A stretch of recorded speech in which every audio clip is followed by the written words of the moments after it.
Hello students, তোমাদের সকলকে স্বাগত জানিয়ে আজকের ভিডিও শুরু করছি। আজকের ভিডিওর বিষয় ক্লাস 10 ম্যাথস 2024 কোষে দেখি 1.1, তার অঙ্ক 6-এর দাগে 2-এর অঙ্কটি। কি বলা হয়েছে চলো দেখা যাক। এক ব্যক্তি 80 টাকায় কয়েক কিগ্রা চিনি ক্রয় করলেন। যদি ওই টাকায় তিনি আরও 4 কিগ্রা চিনি বেশি পেতেন তবে তার কিগ্রা প্রতি চিনির দাম 1 টাকা কম হতো। আচ্ছা ঠিক আছে, তাহলে সমাধান কিভাবে করেছি দেখো। মনে করি ওই ব্যক্তি 80 টাকায় এক্স কিগ্রা চিনি ক্রয় করেন।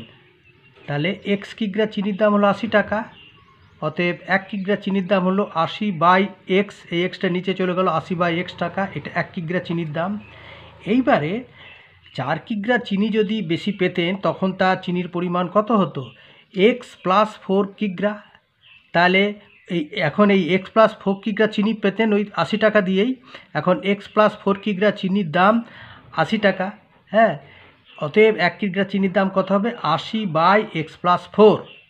প্রশ্নানুসারে বলেছে যেহেতু চিনি পরিমাণে বেড়েছে তার মানে নিশ্চয় চিনির দাম কমেছে, সেটা বলেছে যে এটা হলে চিনির দাম 1 টাকা কম হতো। তাহলে প্রশ্নানুসারে আগের যে চিনি প্রতি কিগ্রার দামটা বেশি, এটা প্রতি কিগ্রার দামটা কম। তাহলে এদের দুটো ডিফারেন্স হচ্ছে কত? 1। ঠিক আছে, এদের দুটো ডিফারেন্স হচ্ছে 1। অর 80, এই এবারে লসাগু করলাম x উইদিন ব্র্যাকেট x + 4। তাহলে এইখানে x, হ্যাঁ, এখানে থেকে x থেকে কেটে গেলে এইটা ইন্টু এইটা 80 × x + 4 হলো মাইনাস, আবার x + 4 কেটে গেল, তো 80 × x হলো সমান 1। और 80x + 4 × 320 माइनस 80x/x² + 4x = 1। और এই 80x + 80x মাইনাস 80x কেটে গেল, তাহলে দাঁড়ালো কেবল 320, উপরে রইল 320, নিচে x² + 4x = 1।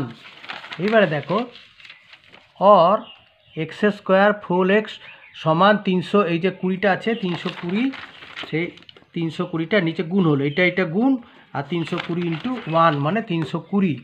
তাহলে और x² + 4x - 320 = 0।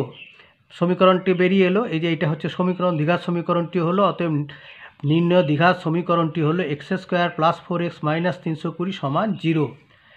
x² + 4x - 320 = 0, যেখানে x কিগ্রা চিনির দাম 80 টাকা। ঠিক আছে, আচ্ছা পরের অঙ্কটি দেখো, 6-এর 4-এরটা।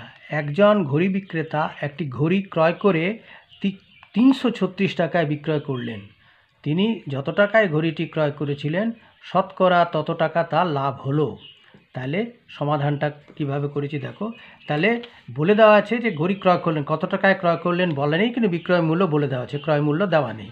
তাহলে মনে করি ঘড়িটির ক্রয় মূল্য সমান x টাকা। এইবারে এটা বলা আছে যে তিনি যত টাকায় ঘড়িটি ক্রয় করেছিলেন শতকরা তত টাকা লাভ হয়, শতকরা। তাহলে সুতরাং লাভের হার কত দাঁড়াচ্ছে? x%। অর্থাৎ 100 টাকায় লাভ হয় x টাকা, অতএব 1 টাকায় লাভ হয় x/100 টাকা। এবং তাহলে x টাকায় যে ক্রয় মূল্য, x টাকাতে কত লাভ হয়? x × x/100। ঠিক আছে, x × x/100। এবার দুটো এক্সের গুণফল কত? x²/100 টাকা। ঠিক আছে, এইটা হচ্ছে লাভ। ঠিক আছে, এটা ক্রয় মূল্য, x টাকা ক্রয় মূল্য, আর এইটা হচ্ছে লাভ। তাহলে আমরা কি জানি বিক্রয় মূল্য মানে কি? না, ক্রয় মূল্য প্লাস লাভ সমান বিক্রয় মূল্য। তাহলে শর্তানুসারে কি দাঁড়াচ্ছে? এটা ক্রয় মূল্য x প্লাস x²/100 = 336। এবার 100 লসাগু হলো, এবার 100 × 100 প্লাস x² = 336। এবারে কোনাকুনি গুণ, 100x প্লাস x² সমান হচ্ছে 336কে 100 দিয়ে গুণ করলে হচ্ছে 336, এর পাশে দুটো শূন্য বসে গেল।